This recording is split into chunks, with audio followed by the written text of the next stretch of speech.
Alright folks, deep breath. Celtic's Europa League squad is out, and well, it's caused more of a stir than anyone probably expected. Now look, we all knew there would be some big calls to make when it came to finalizing this list. The rules are what they are. You're only allowed to name 25 players, but that drops to 24 if you can't register the required number of homegrown lads. And guess what? Celtic only managed to get 7 homegrown players on that list. So one spot had to be sacrificed. But it's not just about the numbers, is it? It's about who actually made the cut and who didn't. Let's start with what we did expect.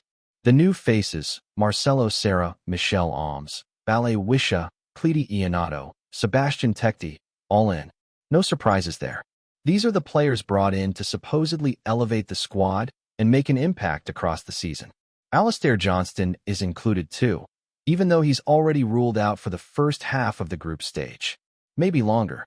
Still, he's part of the plan, and it's probably smart to keep him registered just in case he's fit later on.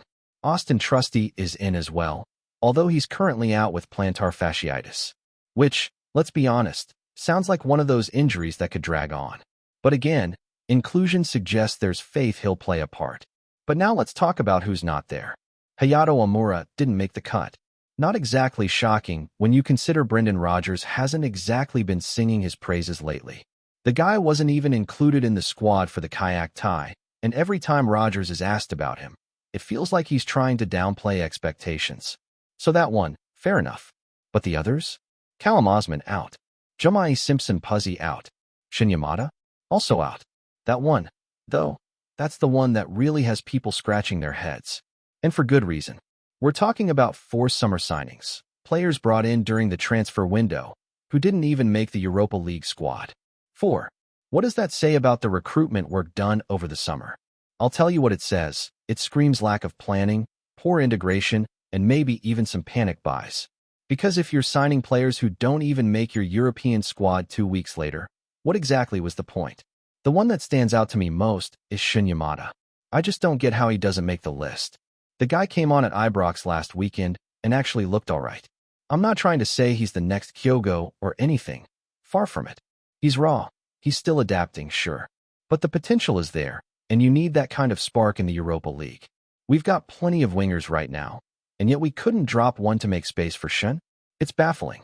Especially when Han-Yang was almost out the door just a few days ago, yet he stays in the squad, and Shin's the one left out. It doesn't add up. And then there's Cleti Iheanacho, who looks to have just taken Shin's place outright. Thing is, Iheanacho hasn't played a minute for Celtic yet. Probably isn't even fully fit. So how does he get the nod ahead of someone who's at least been involved on the pitch already? These are the kind of decisions that leave supporters frustrated, because there's just no clear reasoning given. It's not even about disagreeing with the choices. It's about not understanding the logic behind them. Now, let's talk about Simpson-Puzzy for a second. Because this one, honestly, is turning into a bit of a shambles already. Signed a month ago, literally announced as a European reinforcement, and yet here we are, and he's not even in the squad. Hasn't played a single competitive minute for Celtic. Only made the matchday squad for 2 games, both of which were in Europe where you can name a bigger bench. That's the only reason he's even been involved at all. And now there's rumors flying about that he's refusing to play for the B team. Maybe it's true, maybe it's not. But if it is, then that tells you everything about where this signing has gone wrong. Let's be honest, if this lad's attitude isn't right, why was he brought in the first place? If he thinks he's too good for the B team, then why even come to Celtic, where breaking into the first 11 is never guaranteed? And if the club knew he'd take that stance, again, why sign him? These are basic questions that deserve answers. But what makes it worse is the way he was introduced. The official announcement quoted both Brendan Rodgers and Simpson-Puzzy talking up his role in Europe, saying how he'd help the club domestically and abroad. Well, clearly he's not going to be helping us abroad. That quote aged like milk.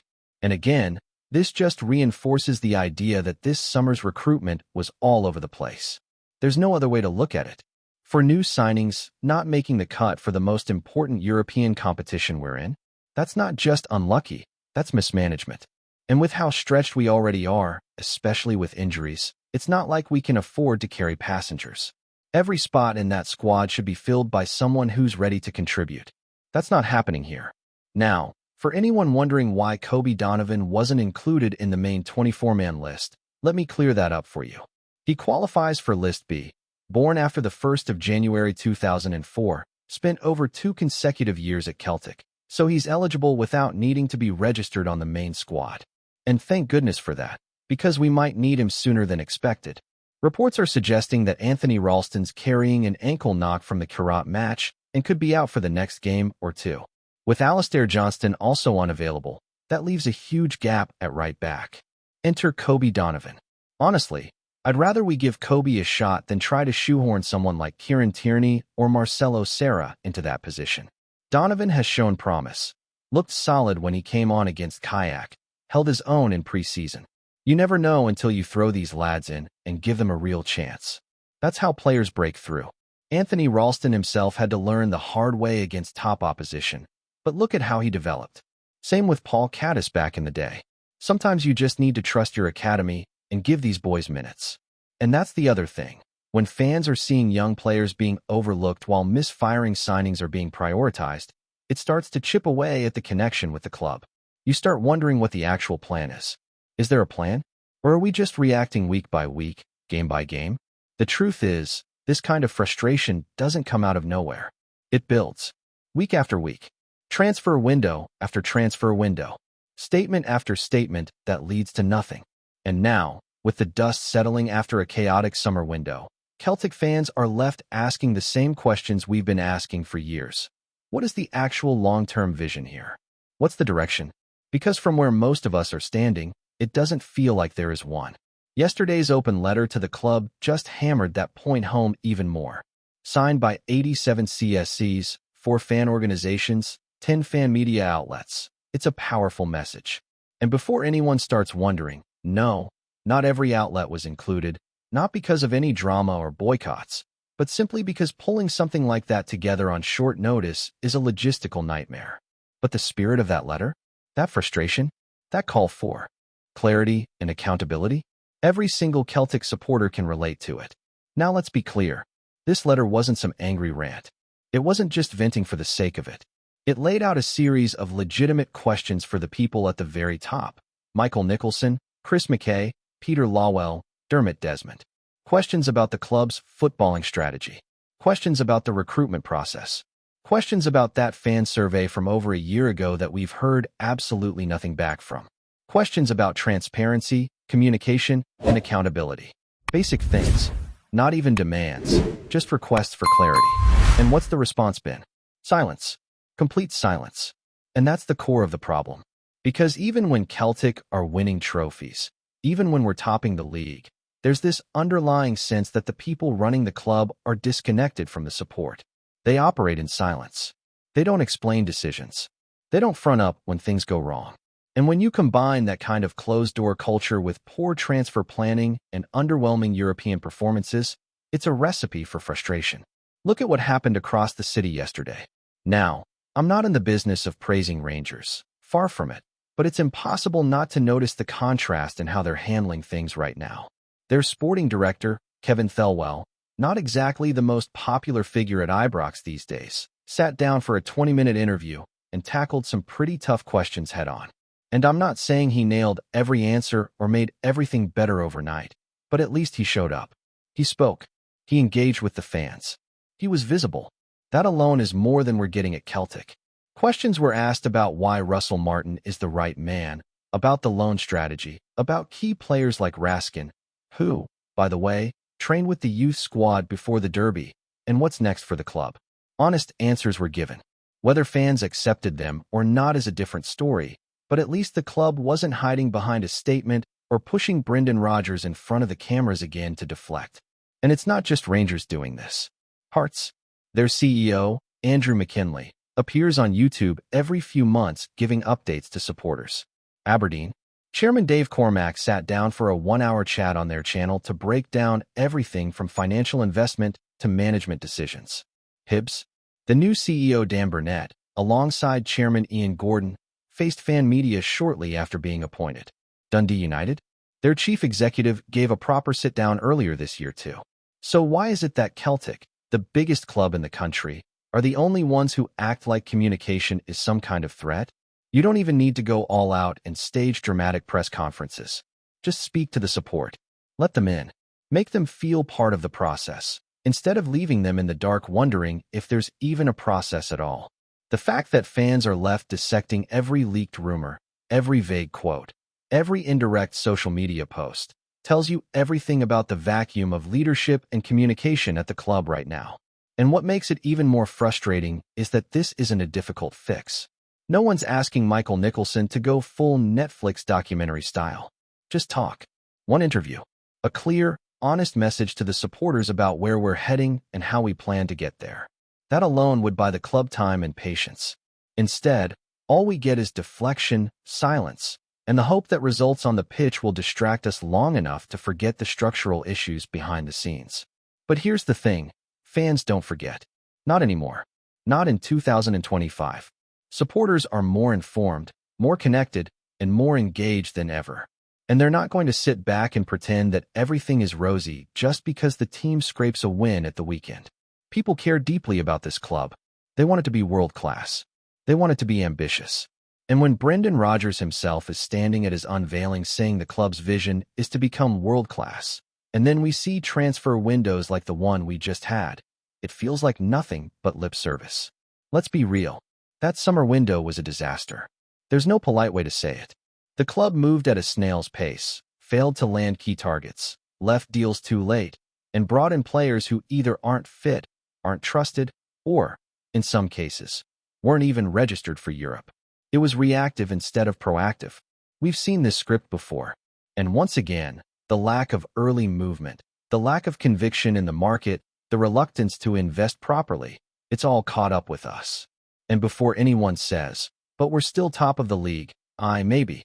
For now. But that's not the point. Being ahead domestically is not a get-out-of-jail-free card for poor planning and weak recruitment. Celtic should always aim higher. We've seen what happens when we fail to strengthen properly. We go into Europe half-prepared and come out the other end embarrassed. That's the cycle. And right now, it doesn't look like we're learning from those mistakes. It all goes back to that central issue, a lack of clear leadership, a lack of accountability. A club hierarchy that seems far more comfortable hiding behind press releases than standing in front of a camera and owning the situation. And I'll say this again, it's not about one man. It's not about throwing Brendan Rodgers to the wolves while everyone else stays behind the curtain. It's about collective responsibility, about stepping up and facing the music, especially when the fans are putting their hard-earned money into this club season after season. The supporters aren't asking for miracles. They're not demanding the impossible. They just want honesty, vision, leadership. They want to know that the club they love is being guided with care and ambition, not just shuffled along by routine and habit. Because right now, it feels like everything is reactive, like we're constantly firefighting instead of building something meaningful. So here we are, a fan base calling out for answers, a Europa League squad that's raised more questions than it's answered, and a transfer window that's left everyone feeling a bit deflated. We can't afford to keep going like this. The silence has to end. The club needs to open up, needs to connect, needs to act like a modern football institution instead of a boardroom from 20 years ago. Until that happens, the frustration's not going anywhere. If anything, it'll keep growing, especially if results start to slip. Because when things go wrong on the pitch, the first place fans look is off the pitch, and right now, there's not a lot of confidence to be found there. The decisions being made, the signings being missed, the communications being ignored, it's all adding up. And the longer it goes on, the more difficult it becomes to defend. So Celtic, if you're listening, and you should be, now's the time to act. Not next week. Not next month. Now. Because silence might be comfortable for the boardroom, but it's deafening for the support. Before we proceed, subscribe to our channel and enable notifications to receive all exclusive news about Celtic FC. Don't miss any details about your favorite team. It's extremely important for Celtic FC fans. In recent days, the footballing rumor mill has been swirling with unexpected praise coming from one of the most charismatic and outspoken managers in the modern game, JURGEN Klopp, who has turned his gaze north of the border to Scotland, where Celtic continue to dominate the narrative of domestic football and increasingly push for recognition on a broader European stage. Klopp never shied to voice admiration when he sees true potential, has allegedly singled out Celtic as not merely a strong side, but a genuine candidate for the ultimate glory, fueling discussions across pubs, radio call-ins, and social media threads from Glasgow to Aberdeen. His words, echoing with respect and sincerity, carry weight, for when a figure of Klopp's stature points toward Celtic and hints at greatness, the football world listens with keener ears, pondering whether Scotland is about to witness one of its most storied clubs reclaiming continental relevance with force. The whispers suggest that Klopp, who has always admired high-energy pressing and collective spirit, sees in Celtic a team that embodies those very principles, and thus his comments are being dissected as both flattery and prophecy, hinting that a special campaign may be brewing under the green and white hoops. The murmur of Klopp's admiration has not just reverberated through the corridors of Celtic Park, but also unsettled rivals who now face the daunting prospect of competing against a side that carries the endorsement of one of Europe's most celebrated managers. Supporters of the Hoops have greeted the suggestion with pride, interpreting Klopp's comments as recognition of the club's enduring identity, its passionate support, and its ability to carve victories from the atmosphere as much as from tactical nous.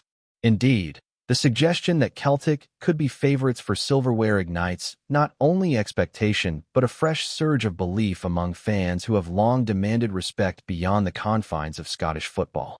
For some, Klopp's words are the spark to reignite the notion that Celtic are not simply a domestic force, but a side with the resilience and tactical cohesion required to unsettle more glamorous opponents in Europe. Such talk naturally inspires speculation. Could this be a prelude to Klopp himself being linked with Celtic one day? Or is it simply a gesture of admiration, the kind of rumor that stirs imagination and builds narratives that linger in the air long after the microphones are switched off? Hello, fan. Don't forget to like and subscribe to the channel, as it means a lot to Celtic FC. Also, share your opinion about the news in the comments below. See you in the next video.